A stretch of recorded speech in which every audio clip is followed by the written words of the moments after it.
Hey everyone, this is Pause or Repeat. Here we figure out whether a game is really worth your time and money. Today's game is Routine.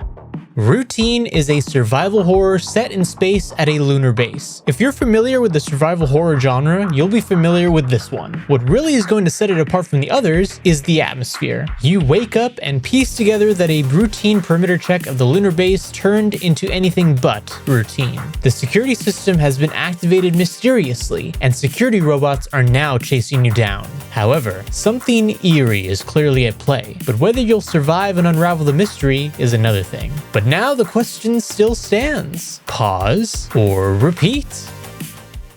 With a name like Routine, it makes you wonder who really wants this storyline as a routine, because I definitely don't. I didn't even think about it like that. Holy cow, you just stumped me like right at the top of pause and repeat. Yeah, I mean, when you open up with this game and you hear the sound that, crawls under your skin in an image that quite frankly doesn't leave your head. I mean, I still am looking at that bright white moon, Henrik, swallowed as the two dark circles drift across it like an omen. And now the image is like floating in space with no map, no direction, and the light slowly fading. Just you and the quiet realizing that something has gone very, very wrong on this lunar base. Yes. And when it comes to the gameplay, I guess to dive into that, it is pretty much the standard survival horror affair. You're running from some sort of threat.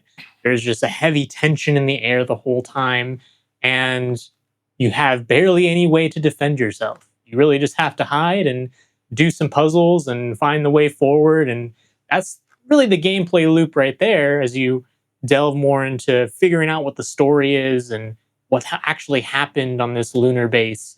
But they actually, at the same time, according to what you can maybe see in some of the gameplay, it gets very dark. Very dark, Very dark. and they do not hold your hand in that dark either. They don't tell you where to go. You got to figure it out yourself. They don't lay out a trail of like yellow paint like some games will Yeah, do exactly. to tell you where to go. You just gotta.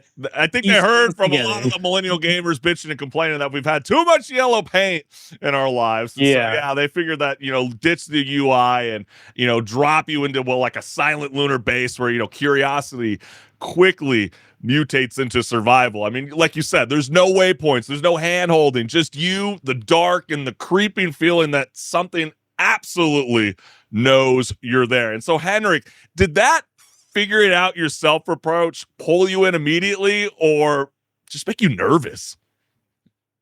It definitely didn't really take me out of it. It actually immersed me, if anything, in the game and the atmosphere. And I say this from a perspective of a horror fan. And to kind of explain why this works so well, you're in space on a lunar base, far away from any Earth civilization where you can potentially get help, right? So you have that isolation aspect already, but then you also have the atmosphere of just a lot of tension and something eerie happened. You don't really know what. There's this mystery, and that in itself makes you feel like you're checking corners and checking behind your back, making sure nothing's following you, because you always feel like something is watching you. Yes. And that is even scarier to experience, knowing that you're so isolated from civilization because you're the only one there. And are you actually alone? Maybe not. I don't want to really spoil it too much. Well, the opening monologue sets the tone perfectly. I mean, there's hopeful words, curdling into dread as the bass goes quiet. I mean, you were sort of referencing a little bit, the story isn't so loud or flashy, but it's got that environmental, suggestive, and, very unsettling in a way that gives you that trust to connect the dots. And did you like how it lets the silence do most of the talking in this game? Yeah. They do a good job of environmental storytelling where it's like you walk into a room, you see things turned over, or, a bag with what may or may not be a corpse in it. You don't really know. And then you read a diary log or a journal entry, and you're like, oh, that was a dead body in a bag because they're talking about it right here. Right, yeah. Things like that. You piece it together and you're like, oh wow, actually there's a lot of detail that went into these environments to tell me the story without actually telling me the story. Yeah. Like a traditional game with like a cutscene, for example. Right. And you start off by, printing your ID. You're learning how to crouch like your life depends on it. And then you're slowly realizing that the movement itself is the core mechanic to the game. And did you notice that the movement, it's at least I was playing on keyboard. It might be different on a controller. I don't know if you played on controller, but Controller.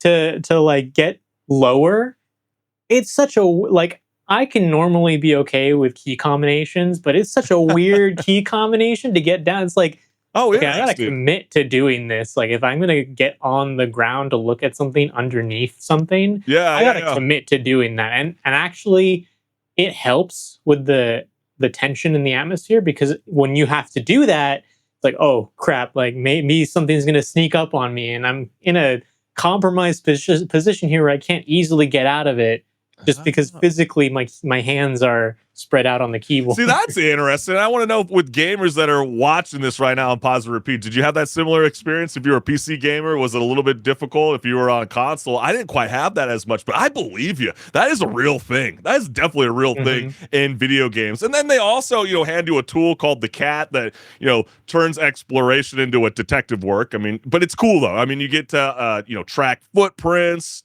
terminals that can help you solve clues by scanning fingerprints, and then you see clues in every hallway that feel like a bad decision waiting to happen. And so, Henrik, were you tense the whole time playing this game, or did you ever feel in control?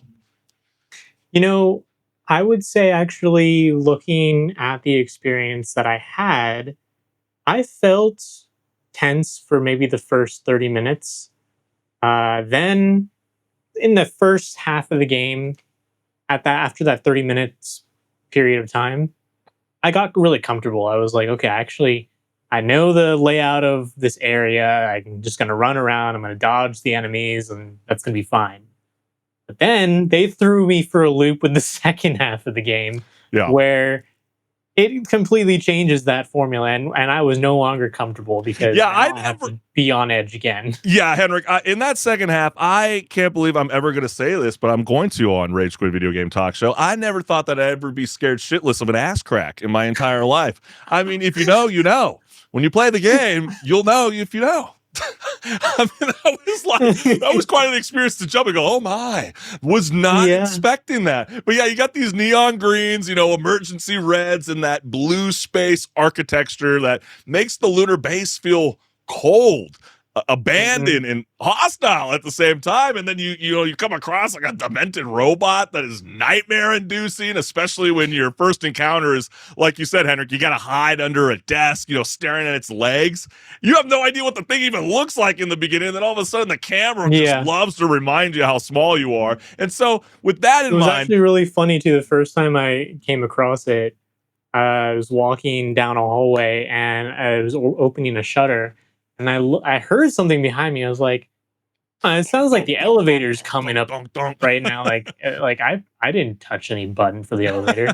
Elevator door opens. There's the robot. Here I am. Then you got to move fast. I mean, especially in the first 20 minutes, you're just kind of exploring your surroundings. And then right when it finally kind of kicks in what routine's all about, you're like, holy cow. But I want to ask you, did you feel like as though the visuals crank your anxiety, or was it the sound design doing most of the heavy lifting? Because I feel like as much as the visuals are great, I really felt like the sound design really stands out in this game. It really pulls you into the screen. Oh yeah. The sound design is amazingly done. I know Mick Gordon actually worked on it for a bit, and he didn't stay until the end. He dropped it back in 2024, and someone else took over. But you can still kind of see, if you're familiar with Mick Gordon's work in like the Doom series and the other stuff that he's done, you can kind of see the influence there. And Mick Gordon's a genius when it comes to sound design, so it totally makes sense that it pulled you in more than the visuals. That musical score in the opening is awesome.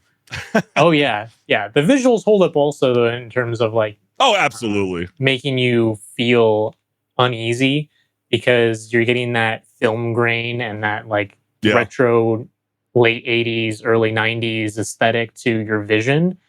And it's also just very dark. So, like I was saying, you don't have a whole lot of information to go off of when you look down a hallway. So true, especially with the gameplay. It's leaning towards, tension over action and then forcing you to crouch, hide, and, move carefully while that lonely moonlight pouring through the massive window, especially like in the opening where you got to open up that garage door window and then you see the base and you just feel like how beautiful and deeply hostile it is at the same time. You kind of also get a little bit of that Vault Tech, kind of flair that's within it, especially when you start seeing the nameplates that are like, welcome, you're in Union Plaza, the mall station. So like every hallway feels intentional. They're empty and, they're ready to betray you the second you relax. And I'd say I would say this, the atmosphere in Routine did more of the work than the enemies for me, I would say though, Henrik. Yeah. What did you The think enemies about that? themselves, and I mean, honestly, it's kind of a typical thing for survival horror games, at least with this kind of budget, like more indie style budget, where once you really get a good look at the monster, it's not scary. But Well, especially when you start thinking of Will Smith's I, Robot, you know what I mean? Like, that was my first reaction when I saw it. So did it work for you? Did you guys like it? I know that with Routine, it's eerie, it's tense, and again, it's very unsettling, and it's confident enough to let the silence do all the talking. So does it stick the landing? It kind of feels like it hints at maybe a possibility for another one. Maybe that's if enough people, decide that it's okay to step outside and breathe the moon dust. But I kind of like this one. I gotta say this is a repeat. It's a fast ride, but if it does bring in a sequel, I would definitely want to jump back in this. It feels very much like a very, very good pace for this kind of style of game. I don't know if I would want anything more. But then again, what do you say, Henrik? Does it earn a return trip for you, or are you leaving this base sealed forever? oh yeah, this is a repeat for sure. I'm going to recommend this to people who like horror games and maybe even watch them play it because it's going to be that enticing to just see their reactions to things that I know are scary. Yeah, like I know what's coming. Yeah, exactly.